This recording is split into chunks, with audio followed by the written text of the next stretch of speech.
11:34 hours, ladder 3 on channel 3, 21 Avenue and East Alder Street. Ladder 3 on channel 3, 21 Avenue and East Alder Street.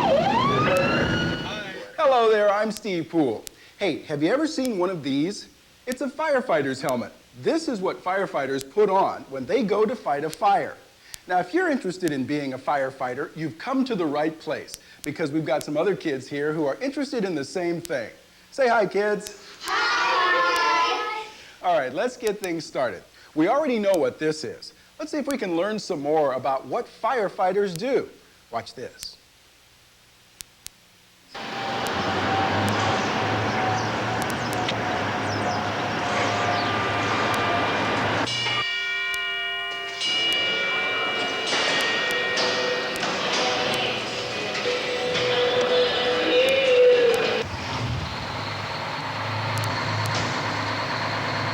Firefighting.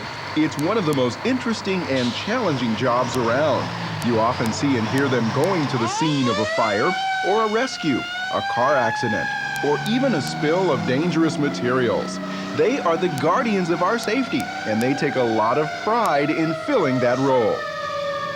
I've been fighting fire since I was 18 years old. I started out in Snohomish County and then joined the Seattle Fire Department when I was 21 years old, and I've been there for about 31 years, working on 32 years. I really didn't think that I would ever be a firefighter, but I always knew that my calling in life was to help people. When I was going to college, I met a person who at that time was a captain in the fire department, and one thing led to another, and he encouraged me to apply for the job, and here I am 11 years later. The most appealing thing was the ability to help somebody else and make a difference in their life. I enjoy the challenges. I wanted to be a fireman since I was about 5 years old. And then when I got in high school, I really wanted to be a fireman. I went onto the beach and see what those guys did, and I thought, yep, I like the days off. Of course, when I joined the fire department, I realized it wasn't play. It was a serious job. It required a lot of work, a lot of study, and had a lot of rewards because you get to help people and you get to be there and work with a team, and that's really enjoyable for me.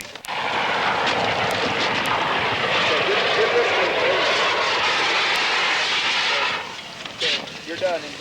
As you might guess, it is exciting, but there's a lot more to being a firefighter than meets the eye.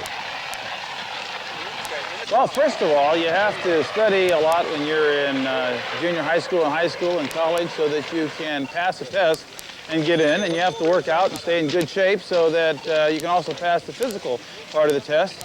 It's a very demanding job and takes a lot of knowledge and a lot of training, a lot of education. We give each firefighter a test before they come in that measures how well they know science, how well they know math, how well they can read, spell, write, things like that. And that tells us if they pass real high that they can probably do well during the training session at the training academy.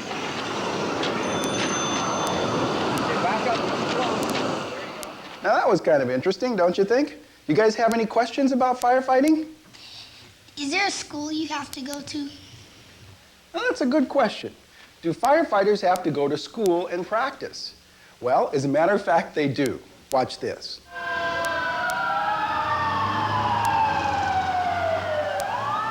Actually, there is a lot of schooling that firefighters need, even after the regular classroom studies that we all have to go through. Okay, no matter how we got him onto the ladder, we're going to slide him down the outside of the ladder. Would you do anything different to the ladder rather than this? I would secure it the bottom too. There you go. Before you can get to the school, you have to pass 2 examinations. One is a civil service examination for firefighter, and the second part of that is a physical agility test for the position of firefighter. And if you get past those 2, depending upon your ranking, you may or may not be given an application for employment. And from there, you may or may not advance to the point where you actually get an interview. And from that list of people, you are ranked numerically, and they hire from 1 to, say, 100, depending upon how many people they decide they want on the list. Okay, we're gonna, this is like an apartment building. We have a whole row of windows, right, that we want to ventilate. We're going to ventilate the window to the right. Okay. gonna pull out from the building, rotate, slam it in. Okay? Okay. Then walk the butt over. Spurs over and then out, rotate, crash it in, and walk over. Same thing. Okay? Okay. Out, you mean. Okay. Out the building. Hold it, hold it. You got it? Got it. Come on out. And then flat. Chief at the back with two teams either A side. big part of the training is learning what to do when you fight a fire. That's what these recruits are going through. Open it up over the top just briefly to kind of slow the fire down. This is also a very controlled environment so that these recruits, if they make a mistake, they do not become injured. Our goal is to train them without injuring them. In a real fire, you have no control over what's happening. You may have chemicals inside the house, like gasoline or things that you don't know about. And a firefighter coming through the door could be coming through at the wrong time when the gas can blows up. So that's the difference. In training, you try to train as close as you can to real life without having the danger involved. And in this here, we're trying to teach them the skills they need to be effective firefighters. It'll be several years before these young people here who are learning to be firefighters really become 100% efficient. Now, we have a lot of great training, but they still have to work with some senior firefighters over the next year or two to help them develop all the skills they need to be safe and be efficient and deliver top quality service to our community. Right here, sir. You got one guy on the pump? Yes, sir. Okay, let's get Wyatt, let's get that pump started.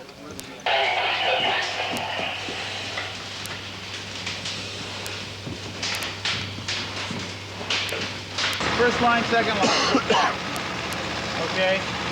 How do you guys gonna line them up this time? Just do them again one more time? Let's do the same group. Same group, just switch around, yeah. Okay, 83 is first in this time.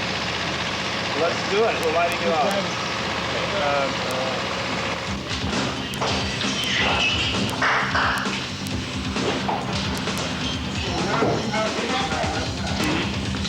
That's all the gas up top.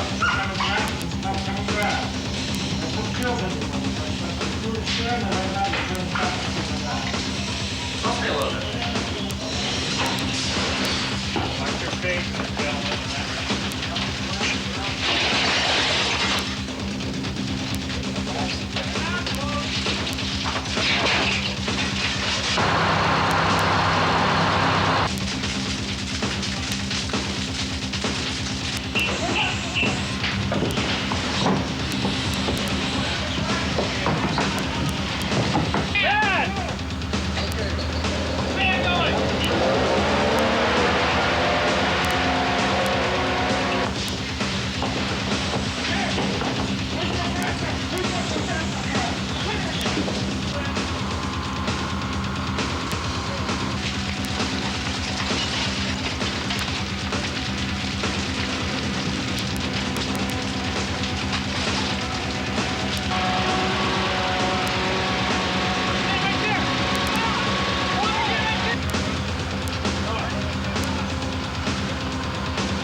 There are several different strategies a firefighter could use, and what his job is, or the job of the chief, is to find the strategy that works best with the fire they're fighting. So there's no, one perfect way to do it every time. So the most important thing to look for is, can they work as part of a team? Are they self-starting? Are they hardworking? Do they want this job? If you don't want the job and if you're lazy and you want to sit around, you won't do your work, you won't pass your studies, you'll fail your final exam, and we'll let you go.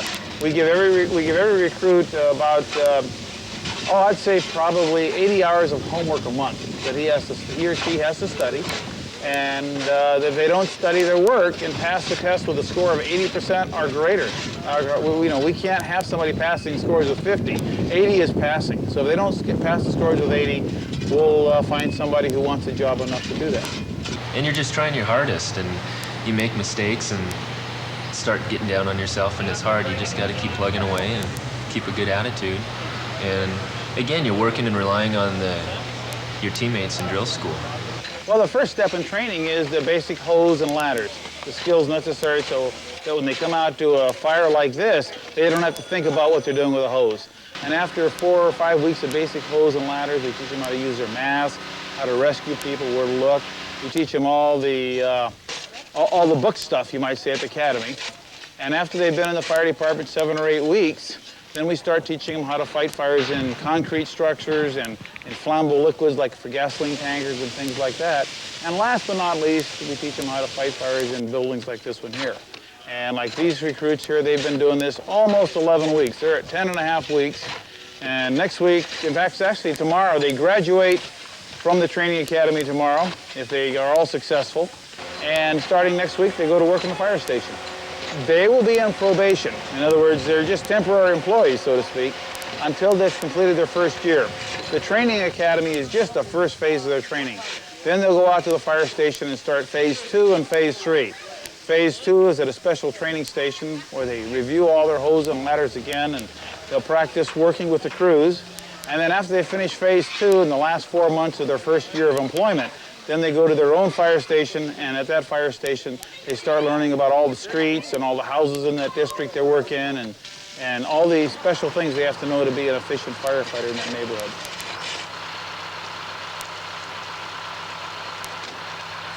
What do they wear when they fight a fire?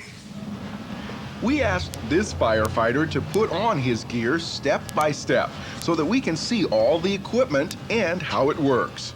Got all our turnout gear here. And the first thing we'll start with is our turnout pants. We've got rubber boots, steel toe, plate on the bottom so nails can't go through. When we get an alarm, we got handy zippers, we get our boots off.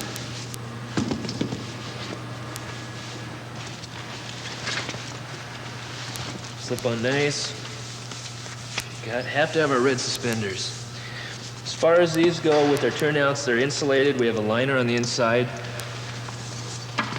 that's removable, and they're rated. I think we can take up to 500 degrees for 15 seconds, but more or less a normal fire anywhere from 200, 300 degrees, and we can last quite a long time in there. We've got a fire hood if we need it.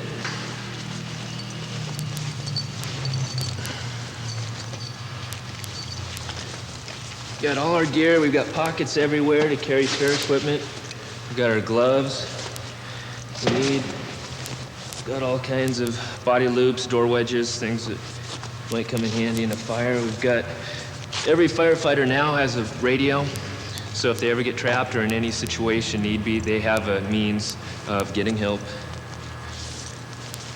Gotta make sure we're all buckled up.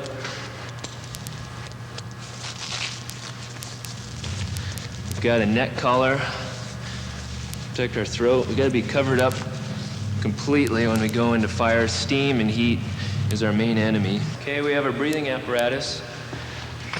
These are 30-minute bottles. They're adaptable up to 60-minute bottles, but we usually don't use those unless we're doing a rescue.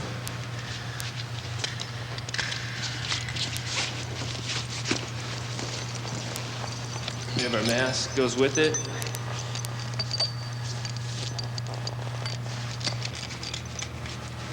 It's in here. And last, we got our helmet. Got a face shield, and then we've got a neck flap, protect our neck. That's it. Is it dangerous to fight a fire? Like any job that's like firefighting or police work, it's all extremely dangerous. And like right here, we're trying to teach the young firefighters how to do the job as safely as possible. You never know what the unknown is going to present to you, but you certainly can predict what's going to happen, or you should be able to. We try to. And if we predict what's going to happen, then we can decide whether we really need to do what we're going to do. In other words, if it's too dangerous of a task and we're not going to save anything, why risk a fireman's lives? I'd say that the most dangerous part about firefighting is not the firefighting itself, but being injured while you're fighting a fire and being suddenly disabled from fighting fire. That's a big problem. The rest of it has to do more with the vacant buildings and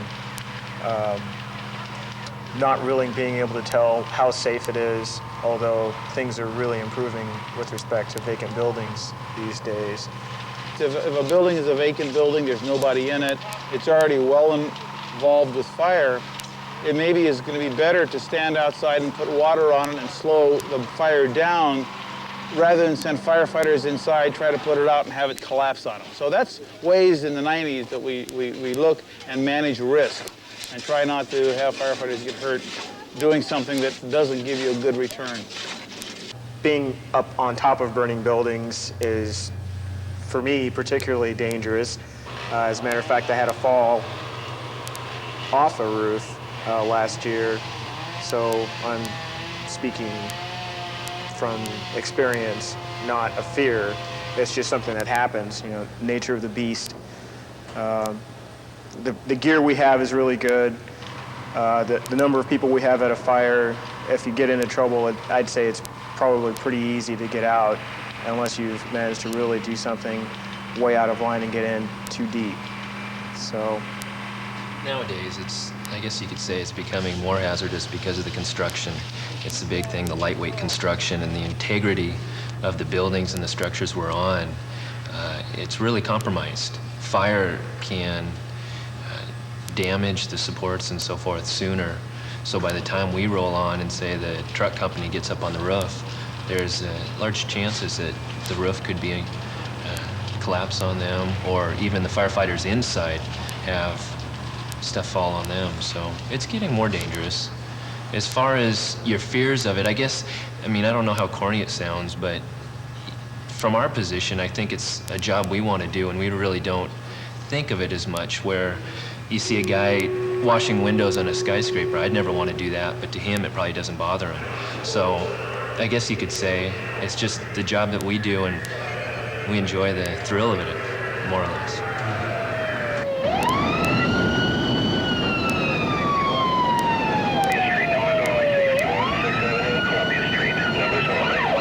Firefighters rely a lot on their training to help get over the danger, but sometimes the situation is dangerous no matter what.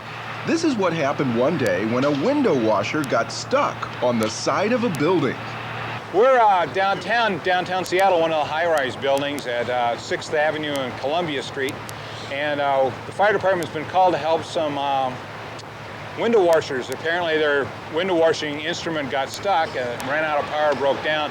So our high-angle team, which is a special rescue team designed to do this kind of work, came down along with the local fire companies to essentially run an extension cord, a 440-volt extension cord, out to the window washers so they can get back down to the ground and fix their lifting device. Well, what they sent was the battalion chief, who's in charge of this particular area of town, the local fire rigs, which is an engine company and a ladder company, and then they sent our special high-angle rescue team, which is a little bit south of here, which is a ladder company with some special tools. And most of those individuals have a lot of mountain climbing experience, so they're able to climb and rappel, and though most firemen here have that same kind of training, these guys and gals really work hard at this particular expertise. A bunch of good men and women are in that group. Fortunately, they were able to get the window washers down without a problem, although it was kind of scary. Fortunately, the cables didn't break, and that's happened before, where we had to come and pull people off the side of the building where their cable is broken and they've been hanging up there. So these group of individuals, both men and women, do an outstanding job, and it's really a fun job, and these guys really like it. So how would you like to go off the top of that building on a rope? This is typical that, it happens frequently. I think in the last week we've been on one of these type of things about 3 times. Window washers or instruments broke, or they've fallen, or somebody's got sick on there. So yeah, it's fairly typical. I mean, it happens 3 or 4 times a month, and with special training, you're able to deal with these pretty effectively. So there you go. You can see that firefighting can be dangerous. You have to be careful. Okay, any other questions? Yes. What is it like to drive a fire truck?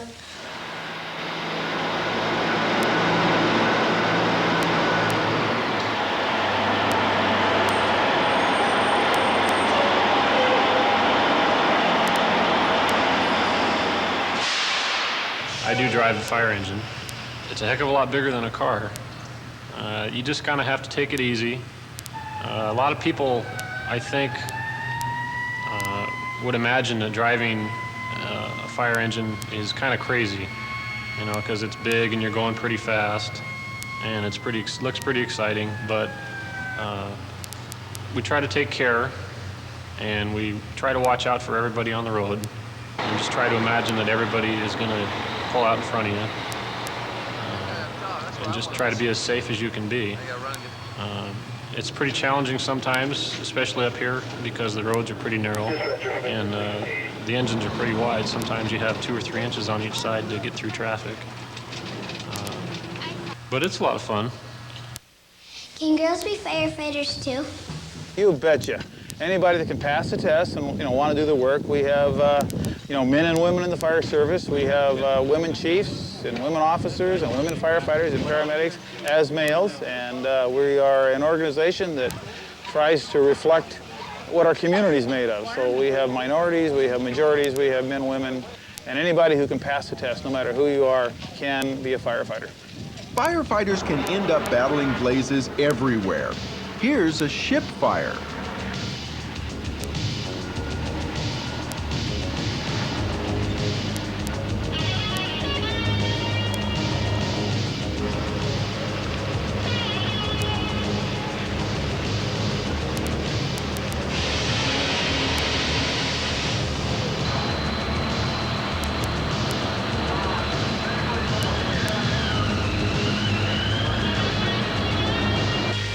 And here's what it looks like when a tanker truck catches on fire.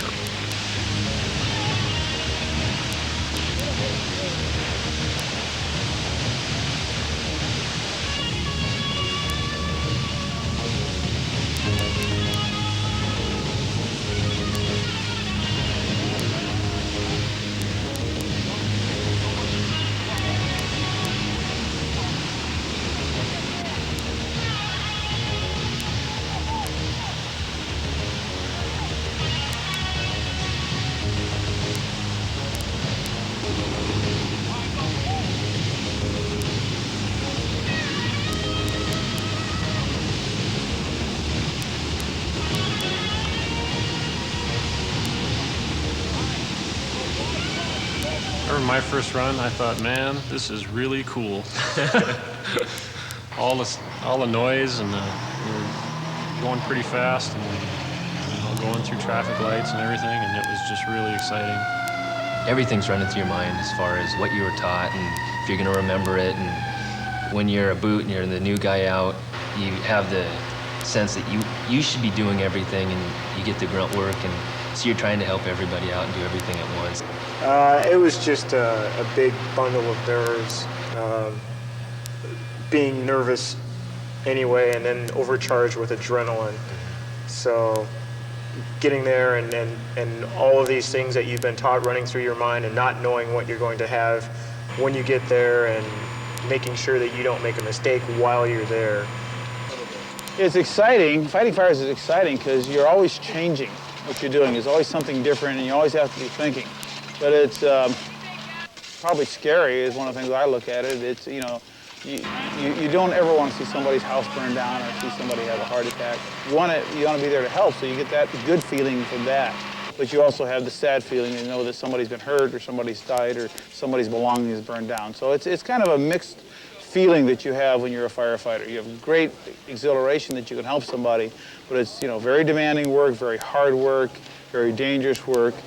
And, but it is challenging, and it gives you great feelings of personal satisfaction if you can help somebody when they're in need. But after going through all this, firefighters become seasoned veterans, and it's plain to see that above everything else, a firefighter is proud.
Well, I think we've seen that being a firefighter can be both fun and challenging. Wouldn't you guys agree? Yeah! Okay. Hey, listen, kids, one other thing. Never go near a fire truck or a fire scene without your parents or a trusted adult. Safety first. But remember, you can be anything you want to be.